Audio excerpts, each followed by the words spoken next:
Hi students, hope you're doing great today. This is Mr. Werman.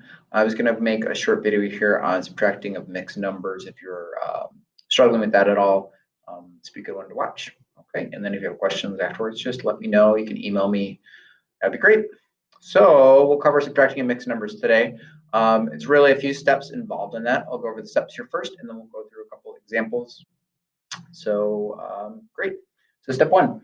What you need to do to subtract a set of mixed numbers. First of all, you need to find a common denominator and usually use the least common multiple to find the common denominators. This is probably the most difficult part of subtracting mixed numbers, is finding that common denominator.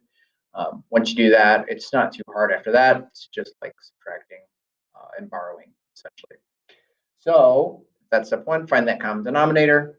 Step two, if the second numerator is larger than the first, just like with regular subtracting, you have to borrow. So you're going to have to borrow if that second number is larger than the first.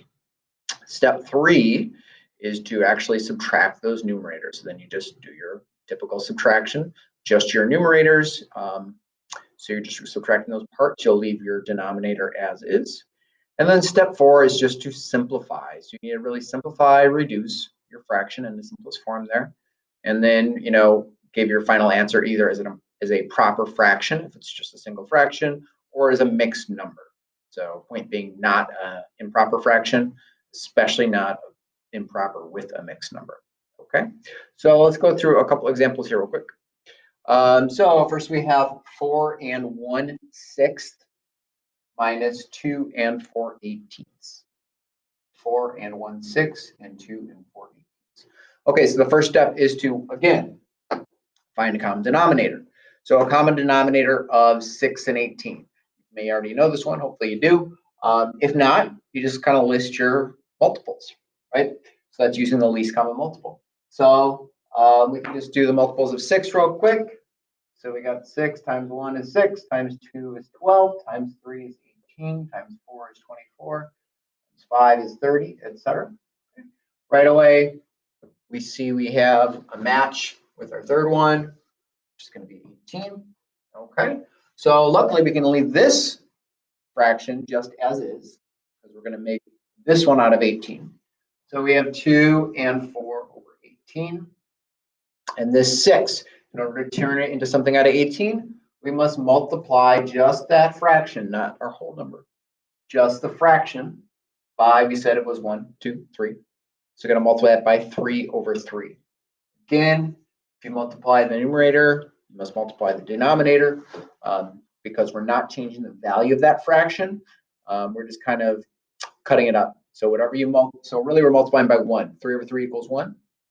So if we multiply that denominator by 3, you must multiply the numerator. So we end up with 3 over 18. So we got this, 4 and 3/18 minus 2 and 4/18.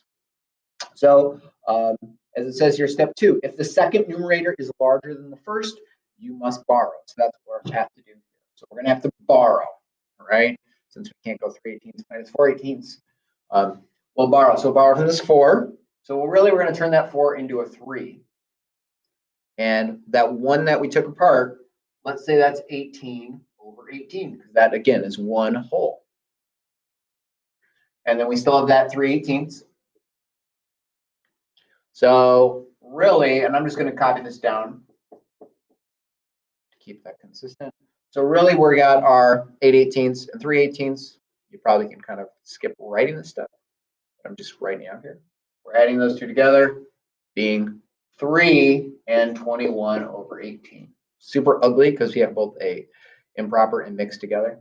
Okay, but it is necessary to solve this. Okay. Again, we copy that down. Now it's pretty easy, pretty clear.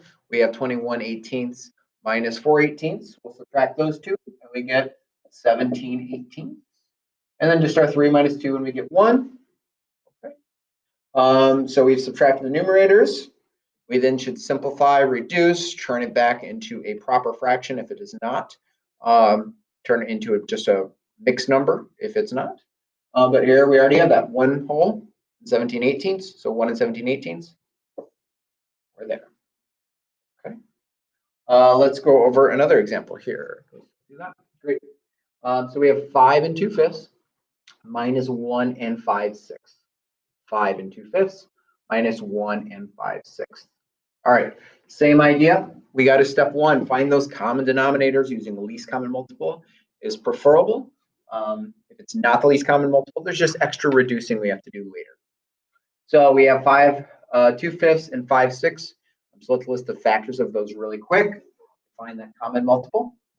So 5, 10, 15, 20, 25, 30, 35, 40. Right. Now let's just start 6s. So 6 times 1 times 2 is 12, 18, 24, 30, 36, 42. And certainly by now, hopefully you see that match. We have 30 and 30, right? So we took our 5 and multiplied by 1, 2, 3, 4, 5, 6. 5 times 6.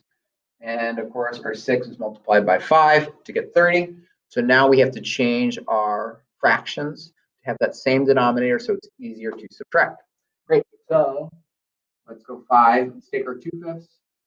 Multiply that by this 6. We'll do it right here. So if we multiply by 6 over 6, again, whatever you multiply the numerator by, you must multiply the denominator by. So we have 12 30ths. Looking good. Do the same thing here to 5, 6. Multiplying by 5 over 5. Okay, still see that, times 5 over 5. So we'll end up with 1 whole and 25 over 30. Okay, and we have a subtraction sign between them, right? So we should see, of course, at this point, we can't just subtract them because our first numerator is larger. So the next step is to borrow. So let me erase these common factors. So we'll have to borrow since 12 is smaller than 35. So we'll take from that 5, we'll take 1, which will make that 4. And so really we're taking our 30 plus 12 over 30.